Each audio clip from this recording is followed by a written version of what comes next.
যে আমরা শক্তিশালী হই, ছোট থেকে বড় হই, এরপরে আবার দুর্বল হয়ে যায়। আল্লাহ বলেন ওমান নুআম্মির নুনাক্কিসু ফিল খালকি আফালা ইয়াকিলুন, আমি যখন কারো বয়স বাড়িয়ে দেই তাকে আবার দুর্বল করে দেয়। এটাই জীবন চক্র। দেখেন, শৈশব দিয়ে শুরু, তারপর কৈশোর, তারুণ্য, যৌবন। যৌবনের কথা চিন্তা করে তো বেশিরভাগ যুবক কি শক্তি গায় না, যা খায় ওইটাই হজম হয়ে যায়। ওভারটাইম করতে পারি, লাগাতার কাজ করতে পারি, মানে অনেক ক্যাপাসিটি।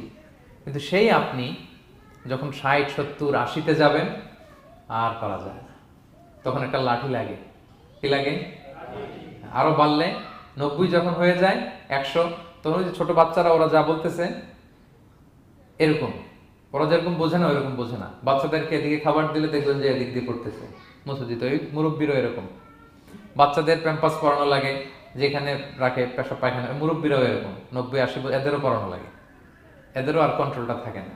তাহলে দেখেন, this is our life cycle. এভাবেই তারুণ্য, যৌবন, প্রৌঢ়ত্ব, এরপর আবার বার্ধক্য। আল্লাহ বলে এরপরও তোমরা বুঝবে না। এটাতে আল্লাহ বুঝাতে চাইলেন যে আল্লাহ এক দেহে এত রূপ আনতে পারে, সে আল্লাহকে আবার তোমাদেরকে জীবিত করতে সক্ষম না? কারণ এই সূরার মূল কথা হচ্ছে পুনরুজ্জীবন, রেসারেকশন। আল্লাহ বারবার ঘুরিয়ে ফিরিয়ে নানা আয়াত দিয়ে বুঝাতে চাচ্ছেন যে আমি তোমাদেরকে আবার পুনরায় জীবিত করতে পারি। তো যে আল্লাহ এত কিছু করতে পারে, সে আবার আমাদেরকে জীবিত করতে পারে না? বলেন।